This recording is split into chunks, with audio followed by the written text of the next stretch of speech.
Good evening, everyone. My name is Oscar Rivera, and I'm the program director here at Infoco.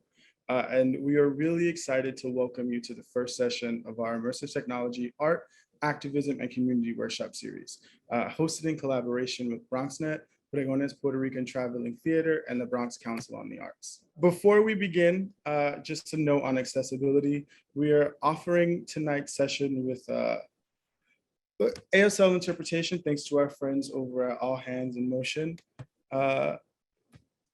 We are also offering captions. Please turn them on below with the CC button on the bottom of your screen.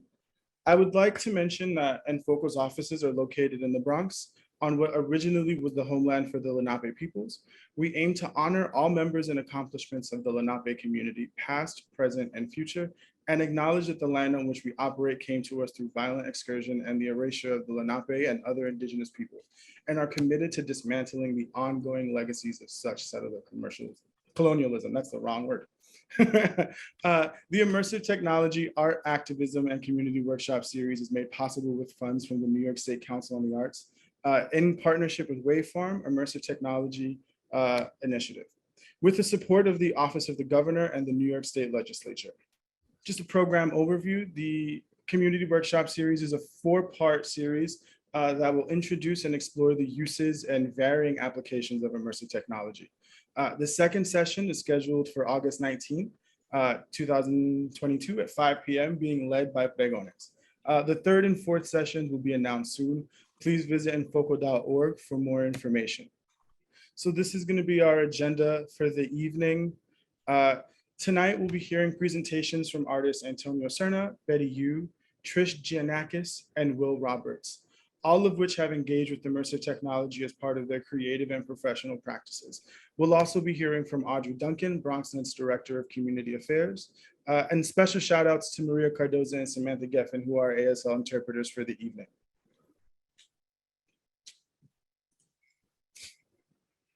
For those of you who are just getting to know Infoco, Infoco is a nonprofit organization whose mission since its inception in 1974 is to highlight, promote, and represent the voices of artists of color while working towards equitable access to mainstream funding and opportunities for our artists and communities.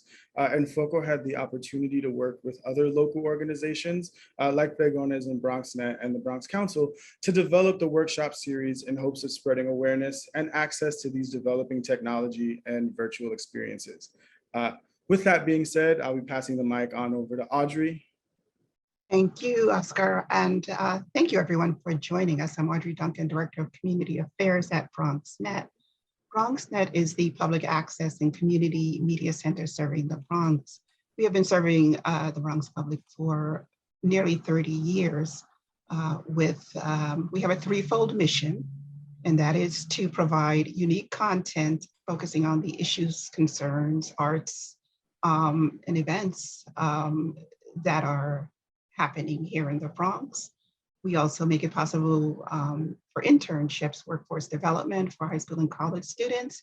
We have an excellent track record of preparing students for careers in this competitive media industry. Hundreds have gone on to major positions, just about every station that you can think of.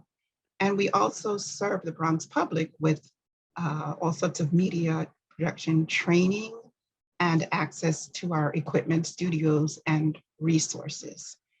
We operate 6 channels on Optimum, on the Optimum system, and 6 channels on Verizon Fios, all available in the Bronx.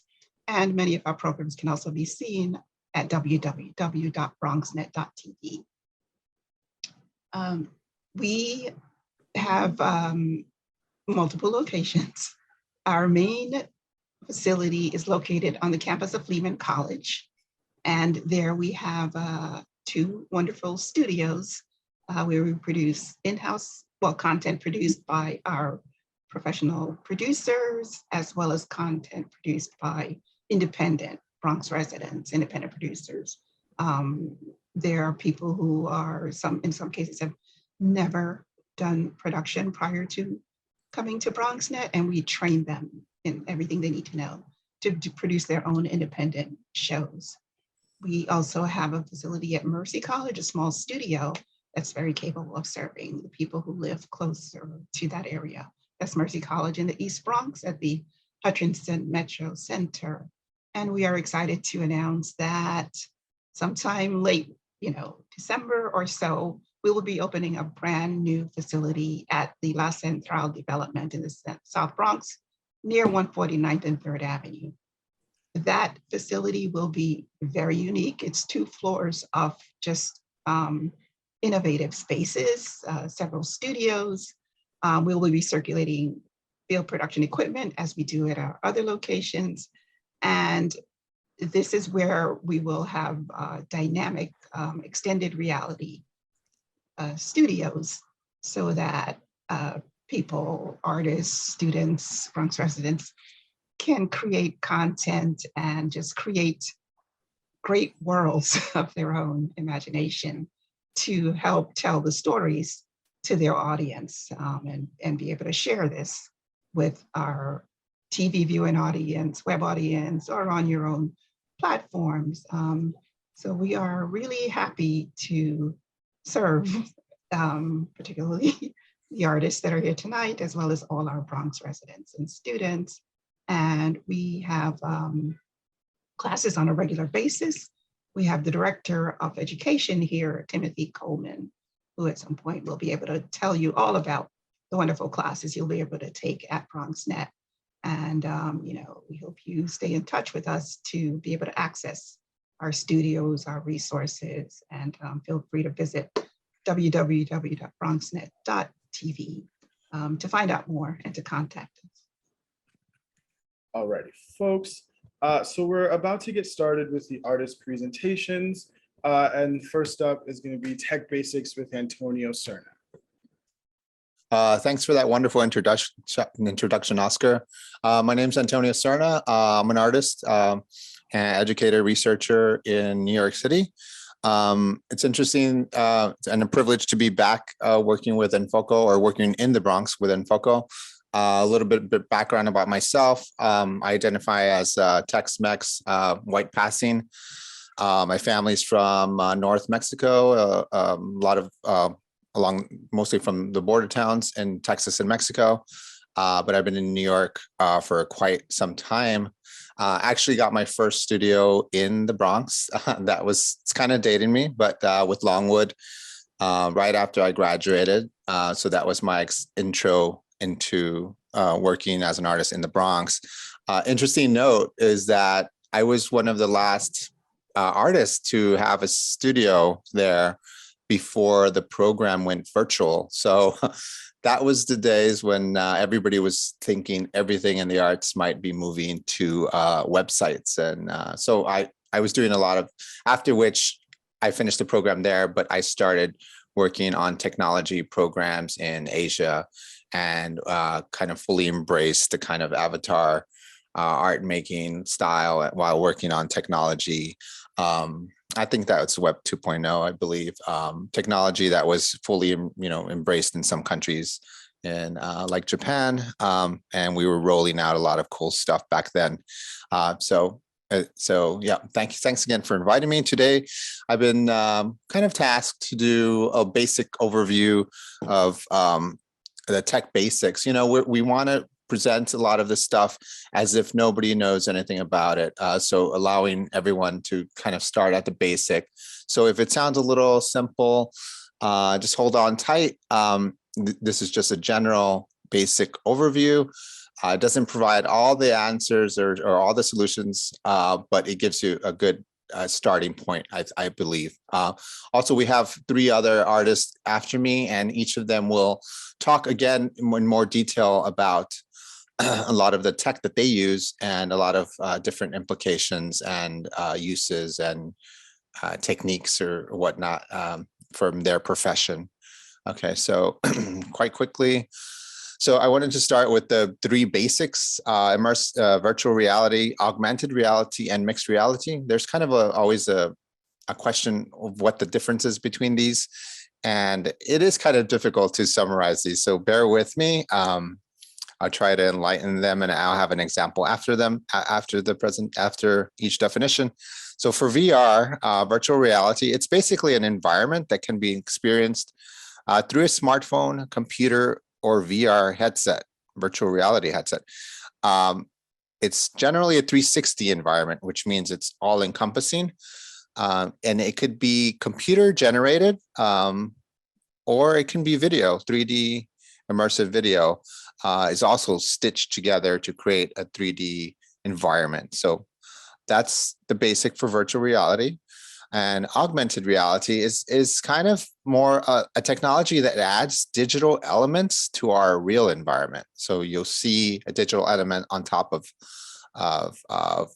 your real world. For example, when you do the filters on different social media apps, that's called augmented reality, where it puts something on top of your image, for example. That's the easiest example. Augment just means to add, right? So we're adding digital elements onto the real. This is also experienced through the smartphone or VR headsets, as well as through AR glasses, so special glasses. And I'll show you photos of all this.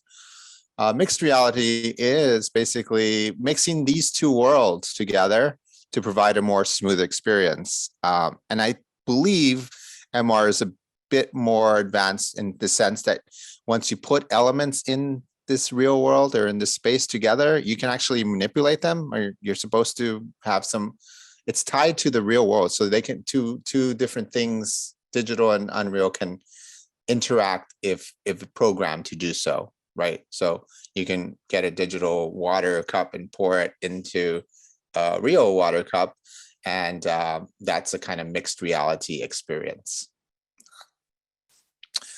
In general, the term used to describe all of immersive technologies is called extended reality. So that's all of the above. Here's an example of just virtual reality on YouTube. If you can search any YouTube video for virtual reality stuff, and you'll notice that you can actually control with the mouse the viewpoints, and also some of the videos have a little icon at the bottom right. This one won't show it, but it's a VR headset icon that you can click and put on your glasses and watch this through glasses. Oh, let me see. It's going to do that. There it goes. So notice I can look all around. I'm turning the view behind me or in front of me. And you kind of just have this 3D experience. Other ones, yeah.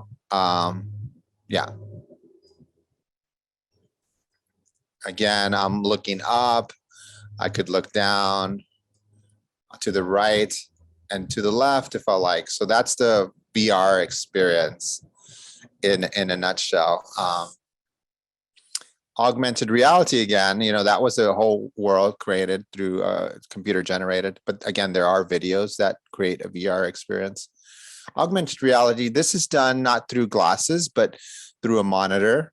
So you'll see a real space, and these kind of pandas are superimposed, are augmented to our reality or that reality via a monitor. So everybody keeps looking up because that's where they're seeing the animals kind of appear on the screen. They can't actually see them in front of them without, unless you're wearing the glasses.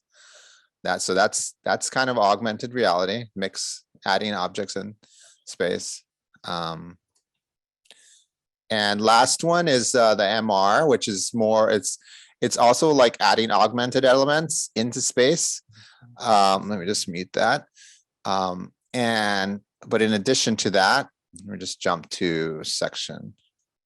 In addition to that, it's like also being able to interact with those elements. So see how she touched it, and it's kind of this giant screen, and she's able to manipulate it, for example, and see elements of a hologram. So it's more advanced in that sense.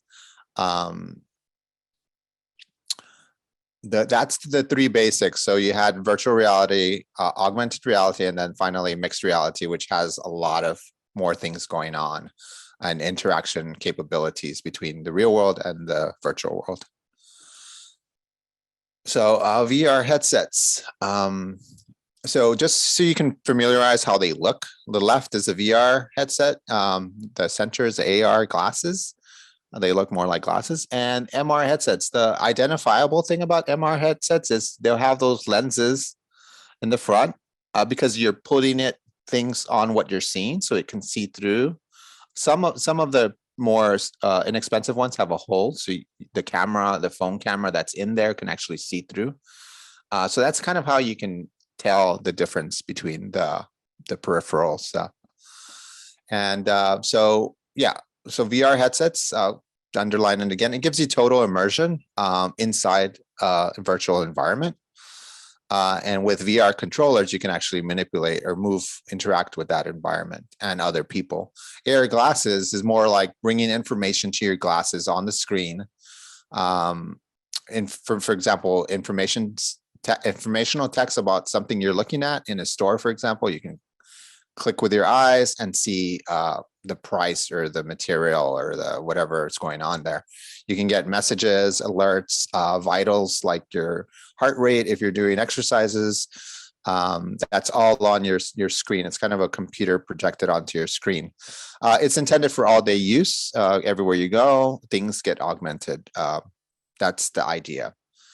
And similarly, like a computer, you can use the glasses to click. Some of them have like double wink, click, and select and stuff like this. So that's also frees your hand, basically. That's the idea, another benefit of that. And the MR headsets, again, allow for viewing a mixed reality and virtual reality content in addition to manipulating it. So it's a bit of both of these worlds. So how immersive is immersive, or how immersive can you get? I made this slide kind of last minute because I was thinking about aspects on different levels of immersiveness. And you'll see artists here today with different levels, which is kind of nice. You know, it's kind of up to you to decide where you want to go with this. And maybe it's a little bit of this at one point and a little bit of that at another point, or, you know, depending on your person, you know, right? So the first sense would be obviously the more comfy immersive, which is just 2D visual, basic audio, and maybe a touch or clicking ability to create that immersive feeling. And then the next is kind of in the middle, the okay immersive, which gives you the 360 view where you can look up. 3DOF, I put that up there as a term. 3 dimensions of freedom basically mean your head, the directions your head can turn. So one direction would be rotating this way on a horizontal level. That's one. And moving up and all the way around is 2. And then looking over and around this way is the third level, or the freedom aspect of that. So that's 360 visual, and stereo audio is the same. So it's coming at actually 2 sides. So you can hear things coming at you from one side and things from the other side. So at the next level, adding to touch is like a feel, like having a sensation. That's also known as haptics, when you feel like something vibrating. So you can touch, and it can also give you a feeling. For one good example is the iPhones that we have. These days, the iPhones used to have actual buttons, but right now they don't. They actually are just solid. And if you touch them and you press it, it actually just vibrates. So that's why when it's off, you press that button, you don't feel anything. It's because it isn't really a button. It's a haptic, which is a feeling it sends to you, giving you the impression that it is a button. So that can go a long way. And finally, adding smell would be an interesting, another immersive level to add. Third level would be 360 head motion and body movement. So adding 6 degrees of freedom. And that means your head in all directions, but also fourth direction being forward, back, fifth side to side, and then six degrees would be up and down. So those are going, that would be a sense of the way the instruments record, and you can sense out what they are. So 360 audio would be the next level to stereo audio. And then touch, I'm sorry, I should say feel, touch, feel, and manipulate, and finally smell. And I've heard of taste as well as being part of this immersive. So that would be total immersion, right? The uses are really varied. They're all over art, science, education, recreation, military. For this purpose of the programs, I think so far we're going to cover art, the highlighted ones: art, education, recreation, entertainment, socializing, home and family, and also a bit of what urban planning, aka degentrification, maybe. So I'm going to jump into the kits. VR kits, I'm just putting this out there. You know, it's kind of an ecosystem of products you can buy to help get to that higher level if that's where you're going. So this is just giving you a good idea of the comparison of options. We're going to look at low cost, no cost, and mid-range and studio. So no cost right away. No cost would be just using your phone. Most phones, existing software, most phones with iOS and Android and with internet, you can access web VR, meaning virtual reality on a website. You can also download VR apps that have collections of VR stuff on there. And you can also access VR videos with your phone. I skipped over New York City public computers. Let me go back up there. So if you don't have a smartphone and you don't have a computer, you can also check out, there's about 500 sites in New York City that have public computers. And we'll send you that info afterwards on the listing of all that. But that's, you know, you can go to the library and check that out. And finally, we're going to hear today a little bit about BronxNet's VR, which is more than likely going to be low cost. That is coming soon, and some training certificates might be required. BronxNet will let you know. So for this, you also want to, on the side, you also want to consider when you keep adding stuff, it's going to add to the price of things. So if you need a controller, if you want to add headphones, subscriptions to some of these things, it's going to add a little more money. So the low cost versions, you're probably very familiar with Cardboard. They were kind of given out free at one point by New York Times. That's going to cost you like between $8 and $15. Those are quite simple. You put your phone inside the back of this, and then you're able to select kind of primitively with this button on top. And then you have a rigid systems, which are 40 to 20, which also use your phone. And then you have like other ones, these soft foam ones that are kind of twisty, and also $60 to $80. Just to show you the middle high range, I believe Will might show you more of a tech setup on the middle range, middle to high range. And that's what one headset would look like. And you see there's headphones built in on there, or not, or onto the side. So that's the higher or mid to higher range. Finally, the more, expensive or more high tech you get, you're going to want to probably rent a studio, and they're going to have motion capture suits to let you capture in real time. Volumetric capture stage, which there's tiny little cameras all over here. You can see spaced out, and that kind of captures your 360 at all times. And then they're going to have post-production stations where you can high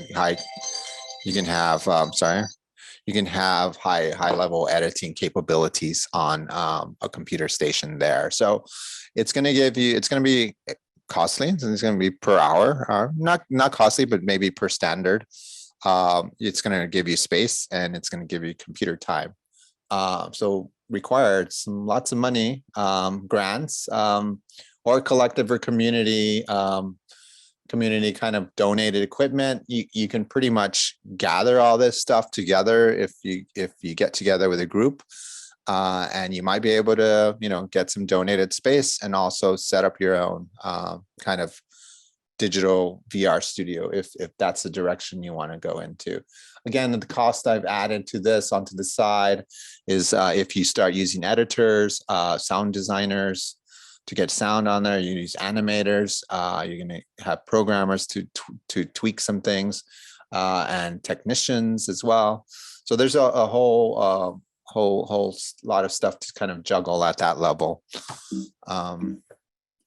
I'm a little bit running out of time, but I'm going to jump a little bit quickly.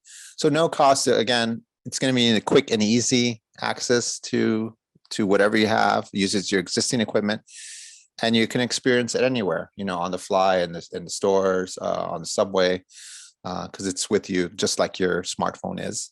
Low cost, mid range. It's going to require some setup. You're either going to have to upgrade your existing or buy additional equipment. And you're going to want to designate some space in your environment to kind of devote to that low cost mid range with the headsets and stuff. And studio, it might require training and a certificate to use the equipment, equipment rental. You might need the latest hardware or software to run this high level rendering. For example, rendering means just having the computer build these 3D shapes and spaces. And you might require a large space to kind of capture all that. So those are the 3 levels that I am presenting today. Yeah, and I'm almost done. So immersive terms, there is a lot of terms out there, but instead of hearing from me, we're gonna have, like I said, the 3 other artists presenting, and they're gonna be dropping all these terms, and hopefully they're gonna define them for you. Yeah, we'll hear about MetaVerse and map tracking, near frequency chip, blockchain, these kind of things in Trish's presentation next. Tilt brush as well. We'll hear about MetaVerse gaming, simulation, skins, Roblox with Will and Betty. We're looking at spatial audio mapping, echoes, and web-based software, GPS, audio, AR. This all sounds foreign, but hopefully at the end of this, you'll have a little bit insight into what those mean. So we also have a Q&A at the end in case. And from there, there's more to come. So from there, I'll pass it to Trish Gianakis. Thank you, Antonio. I'm very excited to be here. A little background from me. I am recently brought on to BronxNet as an artist in residence, part of the BronxNet team. And it's a really privilege and honor to be part of this team. Prior to BronxNet, I've been teaching at FIT in New York, charter school in Harlem, and also at St. Peter's University. All right, so before becoming a full-time artist, which I am now, I ran my own agency, digital marketing, and I went to school of visual arts. I have a master's degree in computer art. Did my first virtual reality art experience for my thesis project in 1999, which kind of dates me. So I've been doing virtual reality for quite some time, but before we had all this cool stuff, I was using programs like QuickTime VR and pressure sensors that you would step on to change the environment and the atmosphere as you walk through. So I'm going to talk about what the metaverse is for artists. And the metaverse, which featured in a novel in 1999, the novel is called Snow Crash by Neil Stevenson. And this is just an image of an illustration from the book of Imaginary Illustration. And it's interesting that, this technology has been for a while. What I love about working in virtual reality and augmented reality and technology, it just gives you shared experiences, and we can all collectively experience the same things from different places all over the world, which is really exciting. And with COVID happening, that caused a lot of people to go into Zoom for meetings, and the technology had to advance because of what happened during COVID, which is kind of an interesting topic on its own. So with the metaverse, you can get there from anywhere, whether you're home or in a car, as long as you have a device to be connected with. The other exciting thing about the metaverse and technology in this area is that it's convergence between worlds. So the lines are being blurred for artists too, between the physical and the digital, which is something I do. I bring my physical art and I combine it with my digital art. Here I am with my Oculus Quest. This is a piece that I collaborated with 2 other artists. I taught them how to use the Quest, and we created our own world using Tilt Brush, which is a free program that you can use that's in the Oculus Quest headset. What's exciting is everything's still in its infancy with technology, with XR, VR, and AR. And people who start adapting and learning this technology now, you're going to be at the forefront of what's to come, because the rate of change with technology, it used to be once a year, then it was once every 6 months, then it was once every 3 months.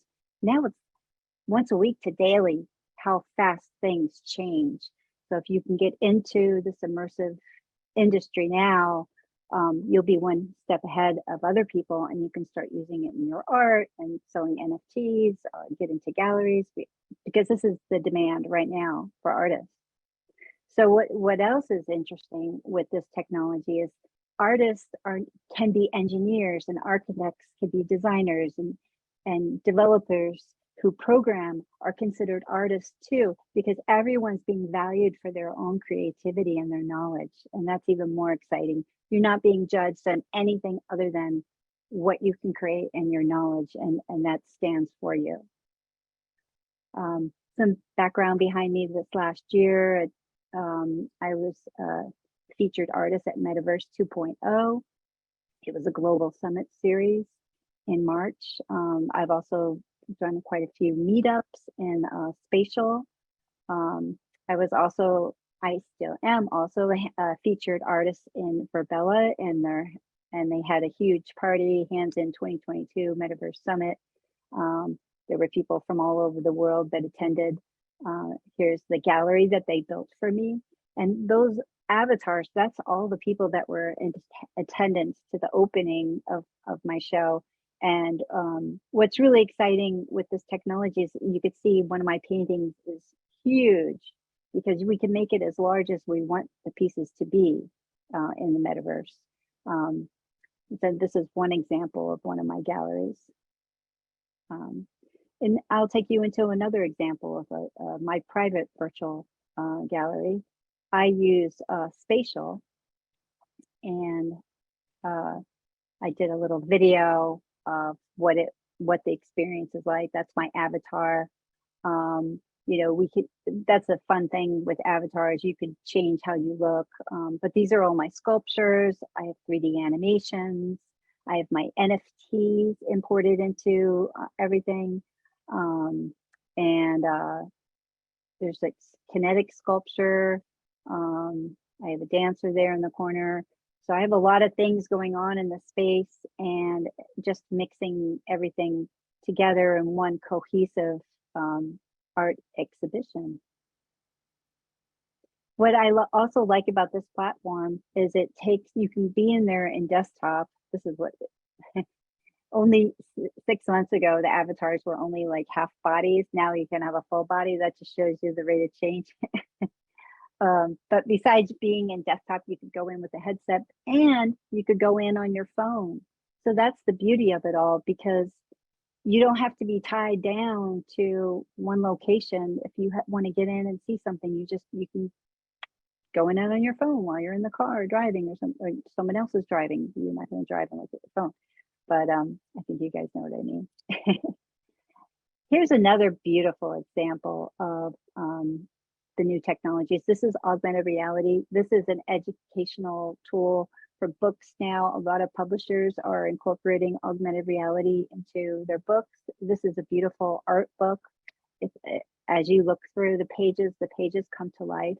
And you can view this on your phone or an iPad. And it's just really beautiful how artists can really take their creations to the next level, and you're only limited to your imagination. And educators are embracing this technology because the retention rate for XR, I mean VR and AR, is 80%. So that's pretty amazing. So I also, one of the classes I'll be teaching is augmented reality. Here's I'm using Spark AR. It's a free program, and that's like a basic face filter. Here's another one of my face filters. That's one of my sculptures that people could wear on their own faces. Here's another. This is just an angel that I have created that floats in space, and then I also have a dancer here. So that was an art opening I had that with the QR code, you would scan the code and you could see the 3D animation complementing the whole art piece. I'm going to switch over right now to Spark. So now you're going to see me. That's me right now, right? So this is one of the programs I use. I hope you guys can see all that. You can see I have a filter over my head. I think I'm using a Tron filter right now. So it's at my hands, it's targeting me. See how it's targeting my hands? It's targeting my face, it's targeting my eyes. So there's so many cool things that you can do with this. And these are the kind of things I'll be teaching you guys how to do yourselves. Minimal programming, very simple, and a lot of fun. This is the future of marketing and advertising besides art. A lot of companies are using this technology, and that has a degree of motion tracking in it. There's also I had the opportunity to go to Google's headquarters in New York, and that's a motion tracking device that they use in the lobby, but it's like physical chips that turn over of a reverse silhouette. And that technology is very similar to Xbox Connect. I don't know if you guys have ever used Xbox, the gaming Xbox Connect technology that's used for volumetric scanning. So that spatial mapping and volumetric scanning, that's where you can scan the real world and convert the elements that you scan into a digital asset. Here I used my iPhone 11, which has LiDAR technology on it. The LiDAR is this little dot on the back of the camera besides the lenses, and that allows for you to scan something. You walk around it 360 around the object, taking pictures. And now this is outside of St. Peter's University. So now I just want to show you another thing. This is something I created in Oculus Quest, and this again is using Tilt Brush. This gives you an idea of how when you're inside with the headset, how your hands look in Tilt Brush. You don't see your hands, you see the tool that you're painting with. And here I'm making sparkles, and I created this goddess in her own world. I can zoom in, move in and out. I can also set the camera and change the angles for which I see it. And as you can see, I recorded this while I was inside my headset. And you can see all the different colors I can pick and all the tools. So that's a pretty fun experience to create things in Tilt Brush. It's very easy. So that's another class that we're going to be offering. So you can see how it's coloring in. I have a dog next to her too. So I also I do some branding and marketing, even though I moved away from the agency world and I'm more of a fine artist now. I do some branding and marketing. Here I did a project for Ever Smart City, which is going to be the first city that's minted on the blockchain for affordable homes, and the homes are going to be made out of containers.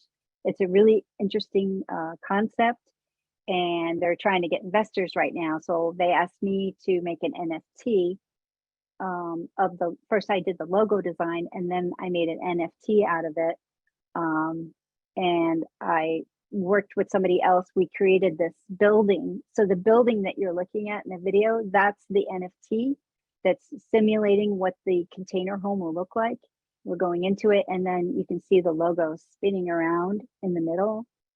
So it gives you the experience of, you know, the living space, but then rebranding it with the logo in the middle spinning. And that's Ever Smart City. So it's a really, really interesting concept that they have, and they've been working on raising money for about a year now. So it's really cool that I'm walking around with my phone and it's to life size. So it's not like some little thing I'm looking at. I'm actually looking at it with my phone and I'm walking around. And I feel like I'm actually in the space, which is really, really cool. So another type of virtual reality art experience I've created is, this is a dome, 360 dome experience where I've put my art within the walls of that I'm standing in. So my sculpture, the one that you see behind me talking, that's the sculpture that's in the dome piece right there. And that's actually one of my sculptures I combined fiber optic wire with. So I do ceramic sculptures that are raku fired, and then I combine, again, augmented reality and all other types of found objects and fiber optic wire, and I also mint my physical sculptures as NFT. So you're probably asking, how does that happen? Well, this is an NFT of, again, this sculpture is the picture behind me. This is called oral fixation. And this is a raku sculpture with fiber optic wire. What I did is I have a NFC chip, which I'm able to mint my artwork through the Fine Arts Ledger onto the blockchain as an NFT. They use a Polygon coin, not Bitcoin. Polygon is probably one of the cheapest, like $1, versus Bitcoin, you know, is like $24,000, which I could never. Nobody's really minting on Bitcoin. It's the lower end. Ethereum, Solana, and Polygon are probably the most popular right now. Well, what's great about this technology is it's a point of entry for artists that doesn't cost anything for you other than buying these chips and creating the documents and the videos and the photos that you have to upload to the website.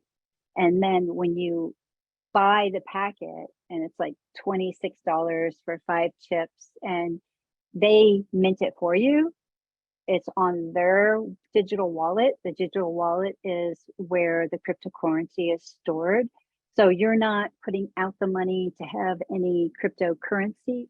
They're doing it all for you, which that is for a point of entry for somebody who doesn't know anything about NFTs, and it's very intimidating. There's so many things you need to learn. They're taking all that headache away from you, and a lot of other sites, artsy.net, that's an artist site, they're all getting into this technology of selling art as NFTs, and they're allowing you to pay for things with credit cards too. So that cryptocurrency and payments and things, they're starting to merge and become a little bit easier to use and work with. So this right there is the chip that I scan. Sorry, my dog, sorry. So this is another thing that I made for St. Peter's University, a virtual gallery for the students, because during COVID, we couldn't have a show, so I made them their own gallery. If I'll play a little bit. This is a program I use called Unity, and that's another program that you can use for creating things in virtual reality. A lot of people use virtual Unity for gaming. this was a fun piece I did for someone. He had the student had a photo montage, and I wrapped it around a sphere, and it really brought his artwork to life. It was really fun. And again, I mentioned that I do branding. I also consult for the Glimpse Group. They're a XR company in New York. So I do try to keep my professional ties while I'm doing fine art and teaching. This is a branding project I worked on for them. I came up with a name, and I did all my creative comps in Tilt Brush and Gravity Sketch again. This is what, if you had the Oculus Quest on your head, set on, this is the first room that you go into, where this is called a dashboard, which has all the different programs and games and things like that you could go into if you have, if you're in the Oculus Quest headset. And then once you click on the Zero platform, it takes you into this MetaVerse world. And this was, I can't show much more than this because it's proprietary for a special client. So they kind of like had me strip it down to show you guys. And then I also had a gallery experience with the artwork animating in a special room onto its own. Besides fine art experiences and the branding, we also worked on a project for the Children's Hospital. And this was a VR experience for kids that kind of can't leave the hospital, and some of them are terminal. So we wanted to create something for these kids to get their mind off the situation and where they were. So having this headset, it kind of like gives them a different experience to kind of forget about what they're going through and just have a little fun. So with that, I'm going to pass on to Will, and I'm going to stop sharing. I hope that you guys found that informative. Take it away, Will. Thank you. Thanks, Infoco. Thanks, BronxNet, for bringing me here tonight to talk about the metaverse and immersive technologies and where's it going and what does it look like for us as a people. This is me in the metaverse. A lot of people see this icon all over the internet and they don't know what I look like, but this is what I'm represented as. But this is me. I'm Will Roberts. I'm a what they call a world builder in VR. So I do a lot of 3D animation, interactive art, build worlds. So I kind of started off building worlds as a kid, growing up, kind of growing up in the rough neighborhood of South Miami. My world building came from me drawing and painting and writing stories to get me out of certain situations. So as I got older, like the two things I wanted to be was an architect or an athlete, or a pro football player. So as I got older, I ended up being a football player. So I played for the University of Oklahoma, and at the same time, as I studied, I continued to draw and make and build stories. I got an undergrad degree in African Studies and the pedagogy of storytelling, and then I went on to get an MFA degree in 3D animation and interactive art. So my master's thesis work was all based around virtual worlds, animation, telling stories, and post-conflict countries. That sounds crazy, but that was kind of my primer into the metaverse, and it's kind of still some of my thesis to this day. Trish told you like tons about the metaverse and what it could be for artists and what does it look like. But me as an athlete, but as a person that builds worlds for myself, builds worlds for brands and things like that, like what does it look like kind of going forward for people that want to play games, and what does gaming look like now and what it looks like in the future, and what my vision of what gaming should be, what my vision of gaming should be. So we talked about the metaverse and how it is like the foundation.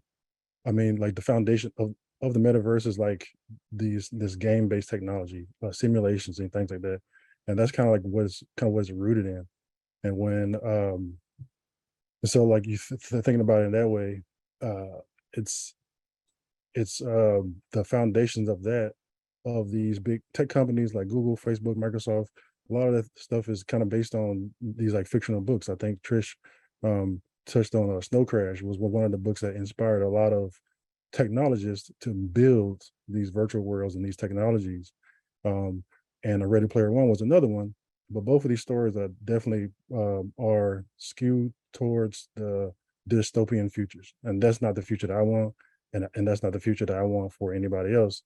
So I, as an artist, as a world builder, I want to build worlds that people can thrive in, people can see themselves in, Black and brown folks can see themselves in and thrive in.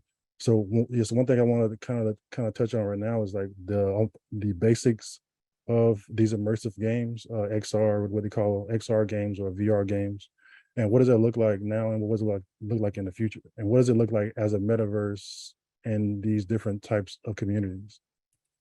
And so one of the first pillars to me is identity. I think there's three things in these virtual spaces and also gaming. Like identity is key, and these three pillars of identity is basically like, what did you look like while you're in these spaces? Who are you with? Because sometimes who you're with, or it actually influences you. But also where's your data, and how do who and who controls that data? And so this is a project that I'm working on right now with 20 different I'll say blockchain metaverse communities. These are maybe 20 different types of avatars coming from different, like these different worlds, and we all come together to make this one big melting pot of like awesomeness. And there's all tons of body types, tons of looks and traits and stuff like that, but we all kind of come together as what does diversity look like in the metaverse, and what does it look like for the future of gaming? And yeah, so you see tons of different looking things. Some things have names, some things don't. But I think this is like a snapshot of what I think the metaverse should look like. And we would look like, so when we look at the metaverse right now, what they call the metaverse, the most popular games that the youth are playing, but also in like VR and outside of VR, so Roblox, there's 50 million daily active users, 54 million daily active users using this game. Doing, there's transactions, there's building worlds, there's playing games, there's just socializing in these virtual spaces. Fortnite, 30 million, Rec Room, VR, 75 million people, and Rec Room is fairly new, and that's only going to get better over time. So like when you see these numbers, when brands see these numbers, when big corporations see these numbers, the brands are coming, the brands show up. So you get people like Nike just jumped into the metaverse. So this is what Nike looked like before 2020. And now Nike jumps into Roblox to build Nike Land, which because Nike knows that everything is going to start aging up. And they're trying to build brand awareness from the bottom. So you got 10-year-old kids in here, and they're attached to the brand. Let's do that. So you can wear Nike branded skins in Roblox. So what does that look like? And one thing about this is you can't take these items out of Roblox. They're stuck into Roblox. So you're stuck into this loop of you're buying these things and you're stuck into this metaverse that's not owned by you. It's owned by somebody else. Like Roblox is a corporation and it's owned by somebody else. So what does it look like when we start to make our own? People start to learn how to make their own virtual worlds and their own skins. One thing that I do for myself is, so like as I'm building the game, like how do I get my products or get my game assets into the real world itself? And there's a freedom of what? Freedom of expression, there's freedom of choice. I need to choose of which platforms I want my skins in, and not just logged into one platform. And I should be able to jump into any game and to use any asset that I want. So yeah, so with that mindset, is like some of my thesis of like how I attack building for the metaverse. So I do things like this. So on the left, this image is a hoodie that's an asset inside of my game that I'm building. and I actually can use AR to like superimpose it onto people. So it's me walking through a bodega, holding my phone up, casting assets onto people that I don't know, that I'm just trying these things out. Maybe they'll like it, maybe they won't. Here is me in the middle with a helmet from asset from the game, which is one of the characters on the right. She's in her practice garb.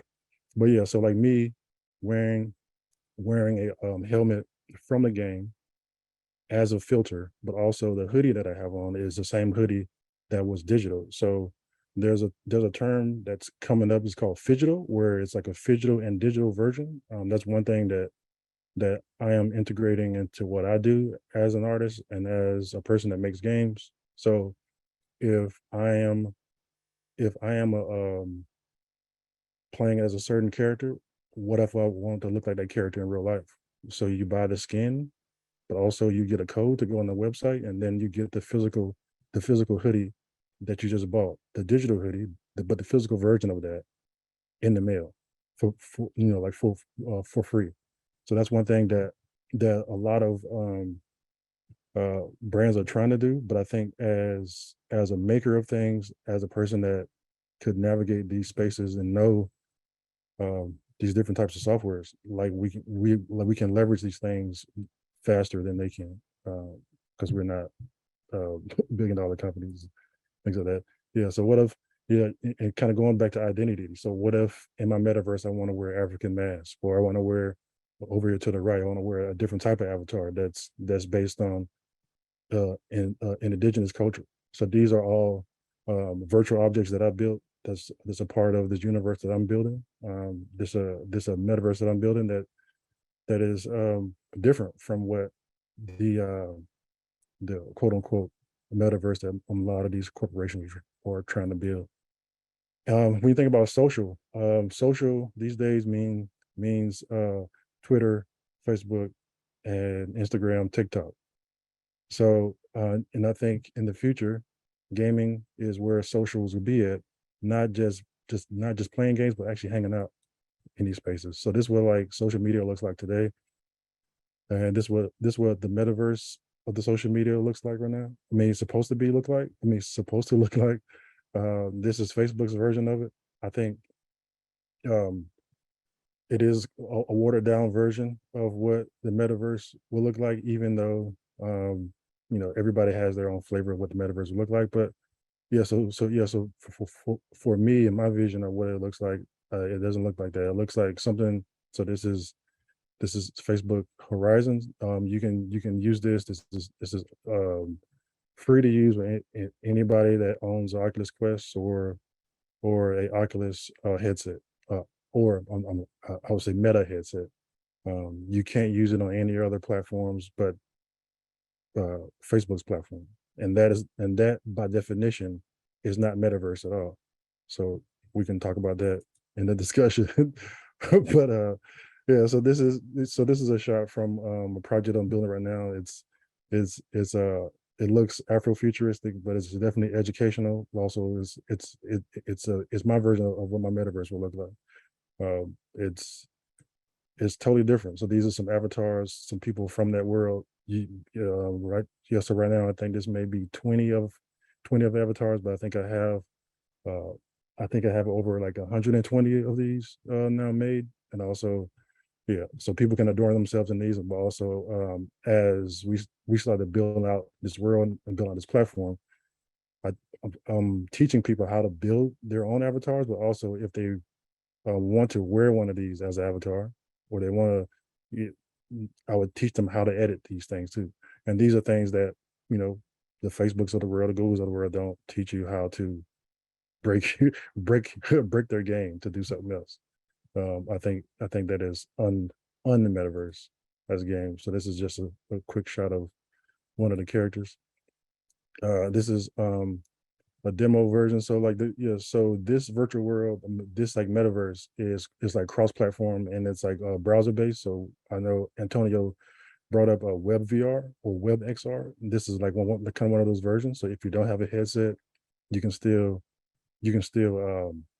navigate this world. So this is a person that's playing on the desktop as one of the avatars. This is like this demo scene that you can run around in. This is all like running in the browser. There's no game console you have to buy. There's no anything like that. If you have a browser and a mouse and a keyboard, you can pretty much navigate around. And this avatar is an NFT. I know Trish talked about NFTs in her. So like it's something that you own. You can take into any game that supports this this file type, which is a VRM file, which is now the national standard for avatars in virtual spaces. First started out in Japan, but now it's becoming a thing now.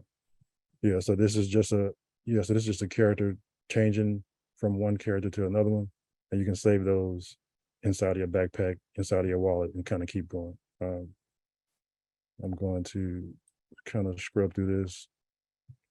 Go to the next slide. Yeah, so when we think about virtual worlds, you think about privacy. What does that look like? So this is one of the main pillars of metaverse gaming, also metaverse in general. What kind of goes back to the identity. Who owns my data? Do I own my data? How is this data traveling across the internet? So when we think about building virtual spaces, so these are two examples right here. So you have two different versions of the metaverse. They're both games or social or like social games. The one on the left is open source, free, kind of like user built, built by a person that's not a corporation. And you see the personal expression where all these avatars are dressed in a certain garb, like that doesn't look cookie cutter. Then you have a corporate one that owns that data. They know who's going, like they know every move that you're making. Over here to the left, where it's owned by a certain person and you know who's in those spaces, but it's not owned by anybody else but you. These are some of the things that I'll be teaching at BronxNet too, like building your own virtual spaces, building your own avatars, so you can have control over your data and what goes in and out of those things. Yeah, so one of the biggest differences from 2D gaming, which is on a flat screen, and also like VR game is physicality. What I always say, it makes you sweat different from just sitting on the couch. So this is what gaming looks like now, and look like the kind of yeah. So right now gaming looks like this. You sit on the couch in front of the screen, you do that. There's handheld things that you can do, like like the Nintendo Switch and things like that. But this is what people know as games. And a lot of people say, "Oh, you're sitting there wasting time," but we can always argue about how time is spent playing games. And this is so this is what your dad's boxing game looks like. I always say, it just looks like this. It was like Mike Tyson Punch Out from the 80s. And this is what VR gaming looks like when you can embody a character. I hope this guy done punched the screen, but yeah, definitely you put on the headset and you're pretty much getting a workout as you do this. It's a different proposition from me doing this and me doing this. So yeah, so this is another game called Beat Saber. I know a lot of people see this game, but don't really know what's the deal with it. But yeah, like definitely. So this is a different type of activity where your body is the controller, or you're doing certain actions to actually win the game. So you're actually sweating. You're actually going through this game in a way that we have never done before ever, right? And you get things like this. You get these like simulators of shooting. My thing is we've seen too many school shootings. We have a whole generation that has gone through these things. Why are we still making simulators of this stuff? And when you think about it, so one thing that I always try to do is I'm looking at my 15-year-old self. As my 15-year-old self, if I was 15 in 2022, do I want to do it? Do I want to play simulators of an army simulator? I don't think I would. Like I probably would think about it, but at the same time, do I need it? So when I think about when I develop my games, I'm thinking about it from a way that like this is a generation that has been through more stuff than we've done. I mean, I'm a millennial, but still you can tell this is a different situation. So this is the game that I'm building right now. It's a cross between, I don't know if anybody know um the last air the what do you call it, the last Airbender, Street Fighter, mixed with a little bit of Marvel versus Capcom. These are all games that are fighting games. I'm a fighting game enthusiast, but um, when your body becomes the joystick, so these are some kids in the Bronx playing playing a demo of it. This is more like target practice. So there's yeah. So when your body becomes the controller, and the way I teach people to play this game, I teach it from like how somebody would teach a martial art. So it comes with principles and things like that. It comes with exercises that actually make you better at the game. Um, I wrote a book in 2020 that is pretty much like a principle book to this game. It's more like, you know, back in like kind of back in the days we had these like game guides. Game guides used to look like a bunch of up, down, down, left, right. I think when you're dealing with somebody's body and with somebody's mind inside of a game, you have to you almost got to attack it as this is a real sport, not just a game. Uh, so yeah, so um, when I do demos of this game, I always look at it from a standpoint of like even like from a scientific standpoint, like when your mind is inside of a virtual space, it instantly takes it in as a real space, so it begins to make memories. So yeah, so I'm not trying to make memories of like just crazy things. So I don't want to go deep into the scientific, but it's definitely um another thing that I'll probably bring up in the discussion we have later later on. Yeah, so this is just just me trying to build communities, like some of the first communities that I built in Harlem, Brooklyn, the Bronx, and people have been playing a demo of this game for maybe 2 years now, and there's some people that's playing it in Shibuya, Japan, just like crude versions of it. So right now, yeah, I'm just trying to get it done, but definitely like I said before, I look at VR gaming as closest to VR game is closer to real sports than traditional esports or virtual or like like sitting down on the couch. There's bodies that are moving. There's minds being shaped in totally different ways.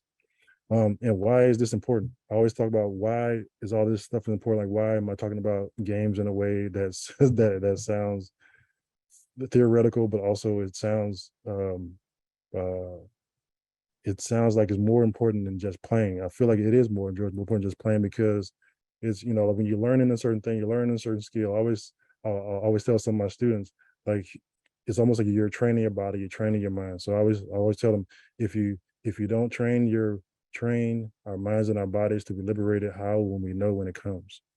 But and that's a quote that I always kind of drill into my students or even the athletes that play this game. um, and I can kind of dig into that. But one thing you want to talk about too is moving to like how are these things made and how is the audience changing? Uh, kind of go to the hardware. Um, there are I mean, over the years there have been tons of different iterations of this, but these are the more accessible kind of headsets. So you got a Google Cardboard. You can find a Google Cardboard somewhere in a pawn shop for $1, or you can find it on Amazon for like 10. And then down at the bottom, like how do you develop for this stuff? So you can use tools like kind of tools like Unity and Unreal on a Mac and a PC on both these. The one on the right is a Merge VR. That's a typo, but yeah, Merge VR is an education focused headset, but also is made for the youth. It's actually, it looks like hard plastic, but it's actually pretty squishy. So you can throw it off a balcony, it won't break. You can twist it and turn it, it won't break. and both of these are made for phones. Smartphones, nothing really low power, but it's kind of like mid-range smartphones will probably suffice for these. These are like three, I would say, no, two accessible ones. This is one on the left, what was called the Oculus Rift. They don't really sell this one. This is out of production, but I'm just kind of showing the progression of the affordable stuff. So back in 2015, the Oculus Rift, which is on the left, cost $600, $1,000, and it had to be powered by $1,000 computer. And it was only PC on it. So if you had one of those, you were very privileged to have one, because you had the actual startup cost were almost $2,000 just to use it.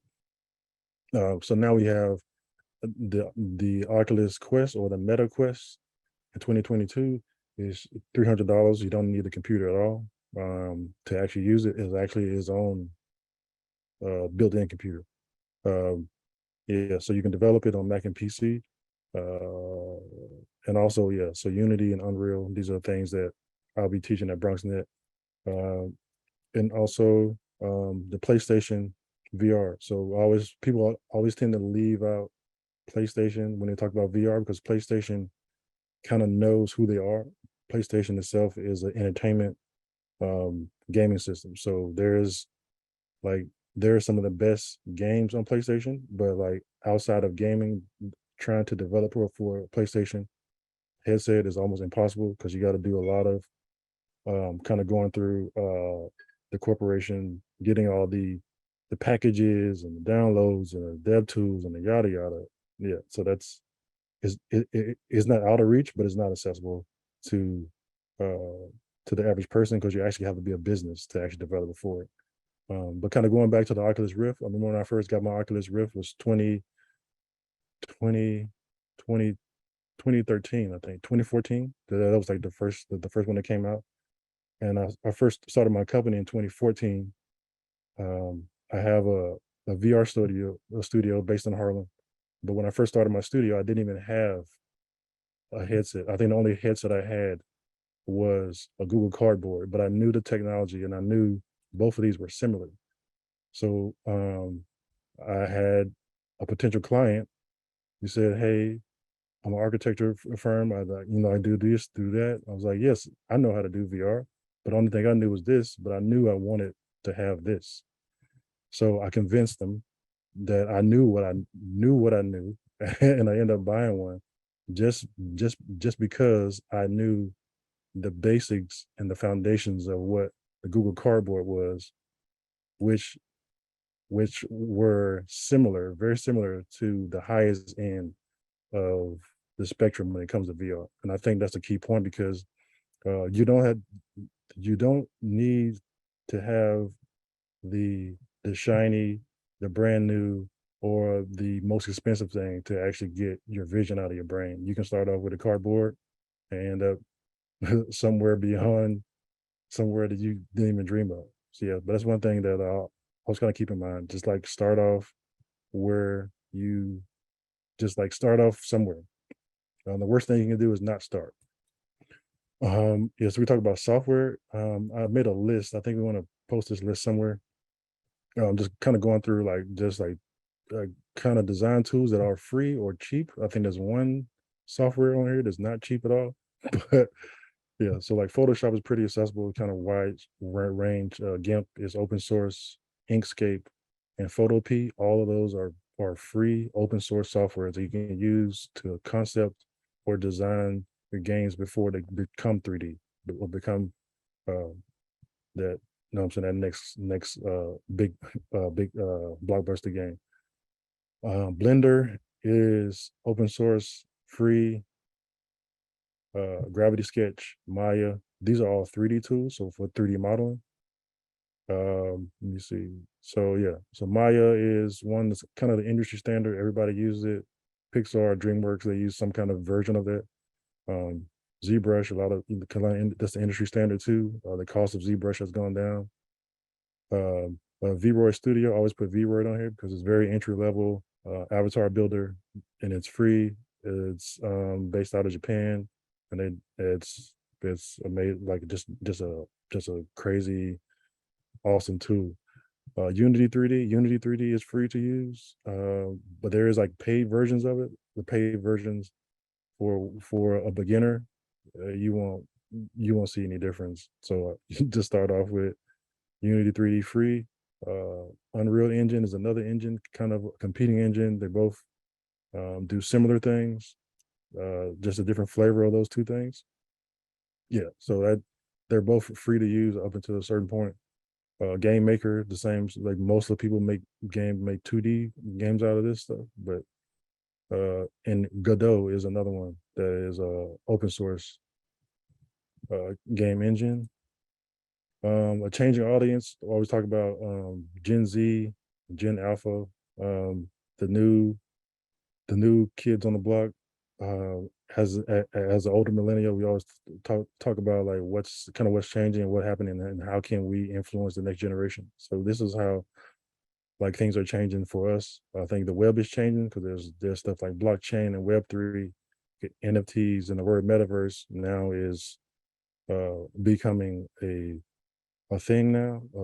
Also like a corporate buzzword too at the same time. And how people consume this content now. So even on stuff like Instagram, Twitter, Snapchat, a lot of like live streaming, stuff like Twitch, which is another kind of YouTube like video streaming platform that's similar to YouTube, but mainly for games. Yeah, so like live streaming and experiences and interactive things are where the industries are going, because that's just where like the age is going to. And I always say Gen Z is in the driver's seat because at some point they will be 30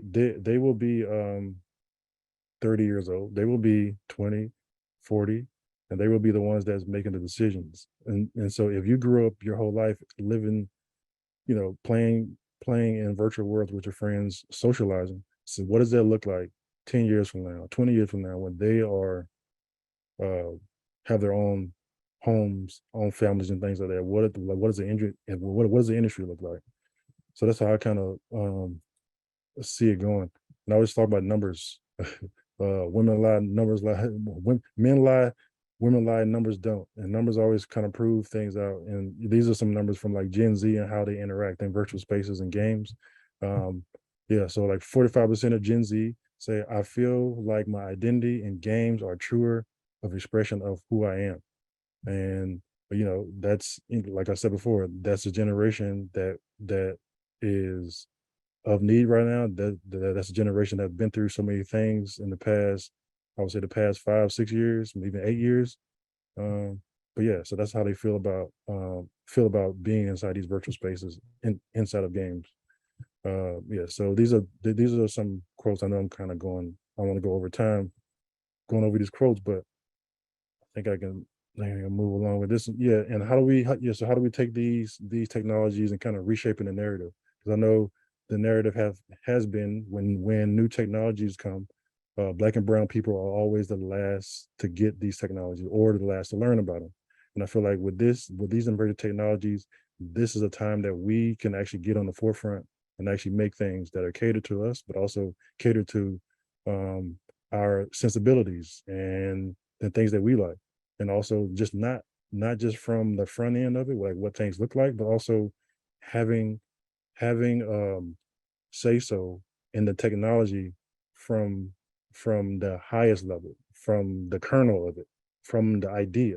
So not just from, oh, I'm building a virtual world that looks like something. No, I want to be like, I want to get the youth in the conversation when the virtual world, the first line of code is actually being coded, like the first idea of whatever. And also not just in the coding, but also the business decisions. These things, that's where we have to go. So yes, but we have to start somewhere. So this is where we are. But I think this is the time that we can capture and just do something different and do good by our ancestors, do good by the next generation of people that build things. And I always try to say, like, when I talk to students, I don't care if you 10 years old or 65 or 85, like, we want to go from consumers to producers of things, where I'm done seeing people saying how much things that I bought or how many things that I made or how many. I want to see like showing off what you built today. Yeah, and kind of going back to this quote, it always kind of stick to me when I talk about education, when I think about games and the virtual space, when your bodies are moving and you're learning through movement. Also, as an educational tool, VR and AR are educational tools where you can be inside of a space. It's like, well, what does it look like when you can go into Hey these guys, individual... sorry, Will, to interrupt, but we Yeah. really got to move forward, so we have Okay. time for audience Okay. questions. All right, thanks, guys. See you. Thanks. Thanks, Infoco, for organizing and hosting this webinar. I know you've been hearing us talk for a long time now, and I promise to try to cut this down and we can get right to discussion. But I just wanted to introduce myself. So I was born and raised and still based in Brooklyn, New York City, the ancestral unceded lands of Canarsie Lenape. And I was also a Infoco fellow in 2020 and 2021. So really grateful for that. I'm a multimedia socially engaged artist that integrates installation, documentary film, new media, platforms, photography, activism, and mixed media into my artistic practice. I got a BFA in film at NYU and an MFA in integrated media arts at Hunter. I also teach immersive media and arts and activism at various colleges. So I'm actually going to go ahead and screen share. Just give me 1 second. So I'm also a co-founder of Chinatown Art Brigade, which is organization, a collective that uses new media, projection mapping, and interactive mapping to advance anti-gentrification work. And so I wanted to just start really quickly, like a lot of folks have been talking about, but really sort of talk a little bit in the context around sort of VR for social good, community organizing, and community empowerment. Right, there's a lot of good, right, that can come out of these tools for sure. And it's, in the past several years, it's really helped people to identify with different people and issues around the world. The viewer becomes the protagonist. The world is more visceral than the flat 2D space of traditional media, right? And others have talked about this, but in sort of in real terms, tactile terms, it's actually had a medical and therapeutic value to it, right? Veterans suffering from PTSD recreate these conditions of their trauma to overcome them. People who have, let's say, eating disorders, using this kind of immersive these immersive tools to overcome that, or as a teaching tool, right, for people to kind of like really be in these real life scenarios of teaching around intervening when it comes to conflict resolution, things like that. VR can be an empathy machine, bringing together people to inform them of new concepts, and eventually helping them to care about these issues, right? These social issues. It's really the ability to experience someone else's reality. And of course, people have been talking about, like, Will, and Trish have been talking about how these costs, and Antonio too, costs have gone down. But there are sort of major concerns with this empathy machine, right, that folks have coined. And these are just some projects. And at some point, I think we're going to provide a resource sheet with some of these projects that have really been successful in elevating social justice and racial justice issues. But there are also problems with this empathy machine, right? For instance, there have been a lot of projects lately that really try to help people understand what it's like to live with a disability. And it's so great that we have this ASL right now happening. But many of those with limited mobility can't experience VR without assistance. And even with a headset on, they can't make certain head or body movements, especially to get the full experience. Production value, to gain higher production value, some argue that the cost, it's still somewhat cost prohibitive, and the costs are going down, but for working class, everyday, low income people, it's still cost prohibitive. Lack of creatives of color. So when this we still are living in a very much a white dominated world of in immersive media, and that is changing. That landscape is changing, but lack of self-representation is really, really influences how we're portrayed, and it can lead to extractivism, systems of oppression being reinforced, exploitation, white supremacy, ethics around the simulated world. So how are creators taking care of how people are entering and leaving that world? So not re-traumatizing people, re-triggering folks, things like that. And then finally, desensitizing viewers. So concern around, especially documentary VR, the fear of that gaze, the outsider gaze, and perpetuating poverty porn or disaster porn to the point where people just log in to see this kind of disaster, but what is really being done about it ultimately. And then finally, privacy and security and tracking, which I know we'll be getting into a little bit later in discussion. And so again, these issues around data collection and surveillance and culture and tracking are real issues.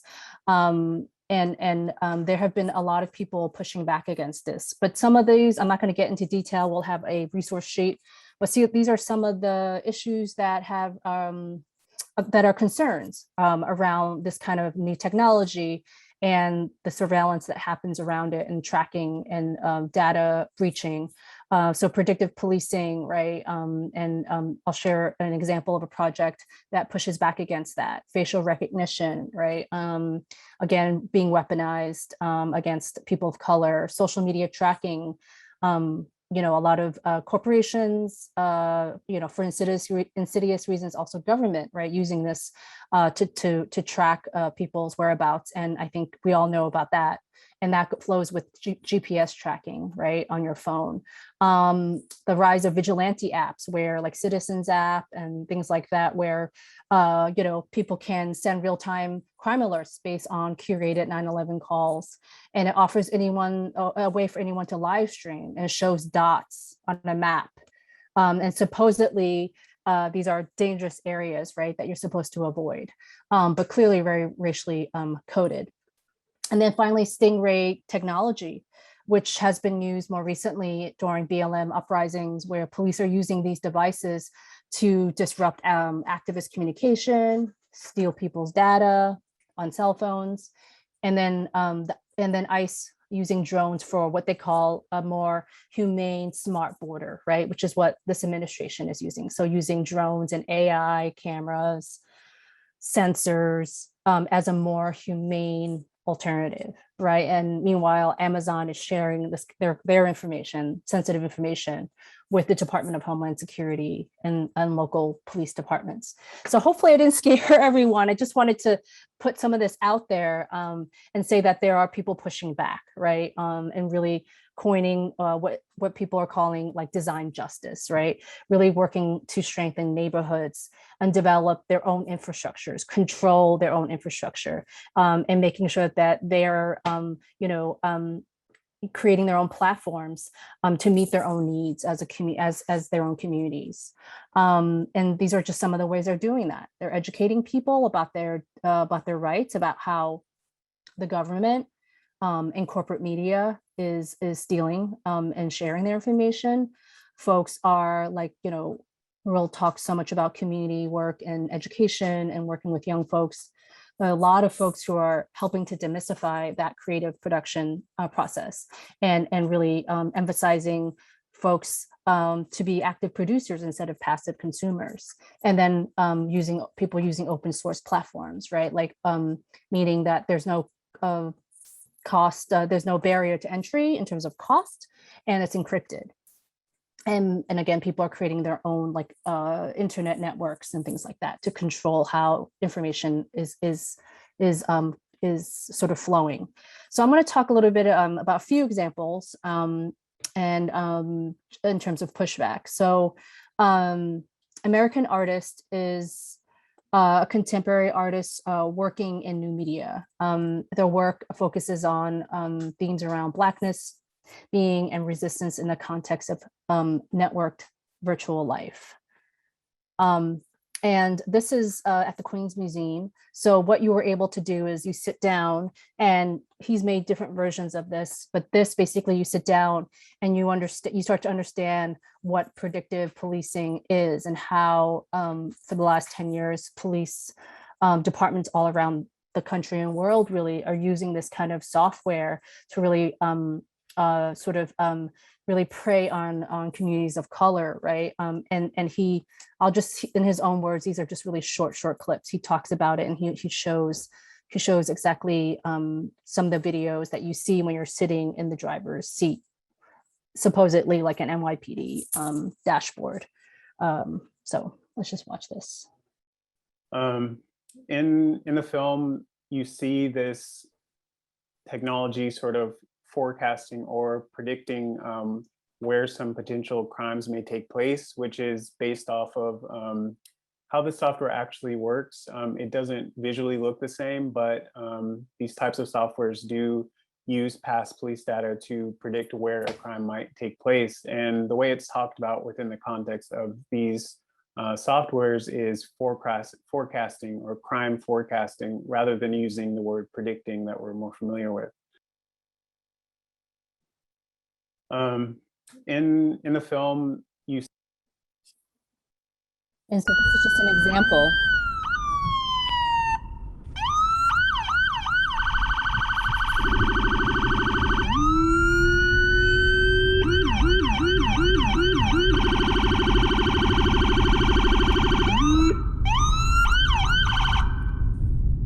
So you see on the bottom right, it says robbery, then it'll say rapist, and then it'll say,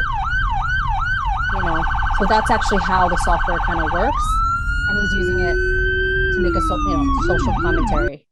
I'm just gonna go past this and go to the next slide. Stephanie Dinkins is a transdisciplinary American artist based in Brooklyn. And basically what she did was she created her own AI robot, and was really using it to really look at and address issues around digital discrimination, with and actually a commentary on who has control and creates these kind of AI systems. And she worked with a lot of technologists to basically uncover how inherently racist, the underlying racist implications around AR, and how to kind of basically flip it on its head. So this is another really, really short clip. So then she starts to interact with it, and I'll just kind of forward to that part. Hopefully that'll not freeze. But you can see she After kind of meeting Bina asked 48 the questions. first time, I started putting together So she basically is asking a it project questions that I call Project Al Khwarizmi. And she basically starts to, you see the process of her with young people at I-Beam, which is in Lower Manhattan. It's a social justice lab, tech type organization. She starts to create her own AI that reflects her own interest, her identity, and just culture, and as a way, again, to promote this need for more creators of color, basically. Anti-eviction mapping project, really quickly, they have done amazing work using data visualization and critical cartography and multimedia storytelling, to basically look at how landlords and real estate developers have really been, in the last 10 years, gentrifying neighborhoods, like specifically San Francisco, Los Angeles, and New York City. And they basically blend oral history, they use audio, and they use data visualization and actual mapping to uncover this and make it interesting. So you can actually go on the map and actually click on different stories. And they did one around COVID-19 and how landlords was using that as a way to kind of like push people out, and people were resisting, of course, around that. So, and then I'm gonna show an example called Brianna's Garden, which is an augmented reality project. And basically, it was a creative, it is a virtual sacred space for anyone who wants to share a message of hope for the family. And this was created with Brianna's sister. And so in this video, you see that Brianna's alive and laughing with relatives, being kissed by her mother, bouncing in a car with her cell phone in hand, and standing and grinning. And her arms are draped over her sister's shoulders. And so you all can experience this as well. And this is just what happens when you open your phone. And you can see that this is, again, this is my apartment where I was experiencing this, but you can see that you can tap and then you experience, and you can actually add your own stories as well about a loved one that you've lost. And so this is what you experience. Brianna loved bringing people together and uplifting the community. Thank you for being here. Brianna's garden is a sacred place for anyone who wants to. Okay, I'm going to just show one last example. I know we're running out of time, which is the work that I've been involved in. Chinatown Art Brigade, like I said, is a cultural collective that uses new media and projection mapping and AR and interactive mapping to elevate people's stories around displacement and gentrification in Chinatown. And we launched Housing for the People mapping project using augmented reality and QR codes. So, this was a map that we both created a physical map for this organization we've worked with for a long time in Chinatown called CAV and their tenants union. But then we also created a virtual one online and added points to it. And using augmented reality, people can bring these stories to life. So these were questions that we asked tenants and members of the community. What are important sites in the community, sites of resilience, sites of resistance, places that are no longer there because of gentrification. And eventually through a whole process, we were able to, so we did a lot of meetings with folks. So in their own language, a lot of them are monolingual speaking Chinese immigrants who live in Chinatown. And we were able to slowly, identify places of importance. And so organizing spaces, affordable housing, places that were unionized that are no longer there. That's our team of folks that worked on the project.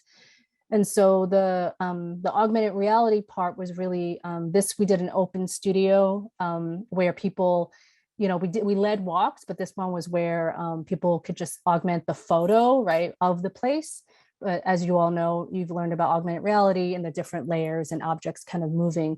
And so what people could do is once they go to the location, they actually can bring the story to life. So they start to learn about the community and what was there before the hotel, before the condo, before the gallery, like the commercial gallery. And so this is what the online interactive map looks like. You can experience it that way, or you can experience it by actually going to the site. And again, using the application, the AR app. So like you'll learn about how this was, this is a hotel, but it used to be the last movie theater in Chinatown that showed like Hong Kong Kung Fu movies, and it was live theater even, and that's gone. And then you'll learn about how this hotel, right, which $300 a night, right, like really expensive hotel, no one in the community can afford. And it used to be the site of the first unionized restaurant in Chinatown. And then people were able to use QR codes if they didn't want to use the app to bring the stories to life. And then we had a whole open exhibition, a physical exhibition, inviting the community and friends and activists to come and check it out. And I will stop there. And other examples I will share in a resource guide. Thank you. Alrighty, folks. I hope everyone is doing well, hanging in there.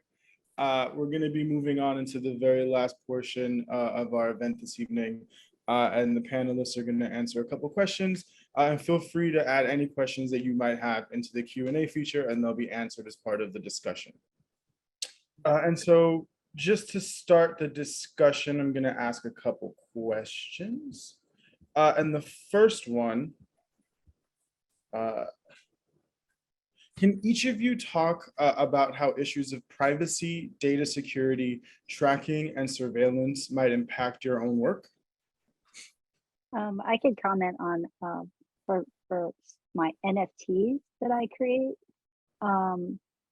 There's the risk of people stealing them.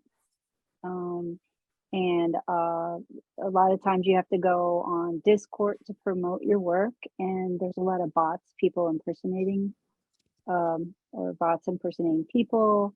So I've had a couple instances where people have tried to talk me out of money or get my wallet ID. And that's something you're never supposed to do, is give anyone your key phrases or anything like that, or even let someone share your computer to share your screen, like they pretend that they can help you with a problem or something like that. So those are the things I've run into. Alrighty, if no one else wants to answer, I'll move on to the second question. Are there any examples of how each of you as artists push back against some of these ideas of surveillance, privacy, limitations due to cost and accessibility to the technologies? Well, I can share, and it kind of flows into your first question too, which is actually for some of the work that I've been doing in Chinatown with my collective and on my own, where we're highlighting people's stories, and a few times where it's happened, where some of the members maybe are undocumented or have very sensitive living situations, and in one instance somebody was like kind of tracked down because they were, and one of the projects we worked on around supporting Asians for Black Lives. And this one tenant, who's an older gentleman, made a statement about supporting a young man who was killed by a Chinese cop about 8 years ago now. He, after kind of being in one of our projects, they had tracked him down, and basically he kind of received death threats and from the elite right in the Chinese community. So anyway, and as a result, I think what we learned from that actually in the community was that we really, having his back is one thing, but you can't like be with him 24/7. And so we've really shifted the way that we share people's stories, their name and information, things like that. And so I think that's just like maybe specific to using these tools with communities around organizing and social justice. But that was definitely a learning for us, to be able to protect each other physically and digitally, I guess. I want to go back a little bit just about the privacy thing, something that experience that friends had, but I think Will touched upon it quite often. He talked about the open source kind of platforms, and again, open source is where everybody, a community can work on a project and develop it and create different variations of it openly, whereas what would be a closed source is corporate owned, and they don't let you see the code, etc. So I just recall I think a lot of this also depends on you and also your community standing behind these kind of safe and private spaces and technology. And it takes a lot, I think, to get there. I remember early on, a lot of us activists were on like Facebook, right? And diaspora was kind of being developed. And I think we all kind of thought about like, let's ditch this and go to that and platform, which we have more control over privacy, but we somehow didn't. I mean, unfortunately. So that platform kind of faded out. And so you do have a lot of open software right now for Gen Zers to look at and to kind of jump on that and really test it out and kind of reclaim that place and that space. So, I mean, one of the things I keep thinking back about is like Web 1.0 and 2.0, we kind of, a lot of us had the tools and we were creating stuff and it was very free. And we were projecting our creative stuff out there from our platforms. And it didn't have to go the corporate route. But not enough people were educated on how to create their own spaces, you know, kind of have that agency to then create larger community spaces for everyone in their local community or international community, whatever community. So something to think about. Now that was Web 2.0. So something to think about when you're doing VR 3.0 or whatever iteration we're getting into. Will and Trish had good points on that, and also Betty on like kind of keeping it local like that. Well, it's exactly true what you're saying, though. The web, 1.0, 2.0. Well, now's the time. Whoever's in this area now, learning and creating, we have a say. We're creating the future of what's happening. So whoever joins in, who's part of this technology, are the decision makers and the creators. Will, you mentioned something in our previous discussions about how you worked around some of the cost associated with the technology and built your own kit using the cardboard VR. Can you tell us a little bit about that process? Yeah, I mean, so the process was, so I knew like Unity 3D as a game engine. So like the basis of that, the basis of like the cardboard, what the cardboard can do. And yeah, so just buying a cardboard for $10, knowing like the basic knowledge that I had of the game engine, and then knowing how to explain or express myself in a certain way and talk about what I wanted to build. And through those two things, kind of navigating through what that looked like from a builder standpoint, but also just like having the foresight and also the confidence in myself and my skills on what I can do. So yeah, it's all about just starting. It's like starting from somewhere. All right. If there are no other questions, what we'll do is we'll wrap it here for the night, y'all. I just want to mention that there's a QR code on the screen. If you are interested in the next session for this program, the second session will focus on the performing arts and how they're using immersive technologies. You can scan the code and it'll take you to the next registration link. If you have any questions beyond this, you can always reach out to us at info@infoco.org. And panelists, before we sign out, just let people know where they can find you really quickly. Rock, paper, scissors. Who's first? Go ahead, ladies first. I'm on Instagram, Trish Gia Art. That's the best way to find me. And I do answer DMs. And DM is direct message. Instagram is probably the best as well. Betty U21, not very original. There's, believe it or not, 20 other Betty U's on Instagram. And my website, bettyu.net. And apologies about my screen share issue and seeing my emails. When you need it to work, it doesn't work. And we've all done it a million times, and I apologize about that. But anyway, hope to see you at the next session. Mine's just antonioserna.com. You can see the work that I do there and more of what, yeah. Thanks again for having us, Oscar, and BronxNet for joining. It's awesome, everybody here. Yeah, so the website augmentedpictures.com for my personal website and studio. VR Diamond League is where you can find information of the game I'm building, or one of the games I'm building. Also, just like socials, if you Google Willie Rowe, so WILEIO, RO. So WILLIERO. That's everywhere. Socials, all the socials. And with that, I guess we'll end the conversation. And we wish everyone a good night for all this time. Thank you. Thank you. Thank you. All right, everyone. Good night. Good night. Thank you, everyone.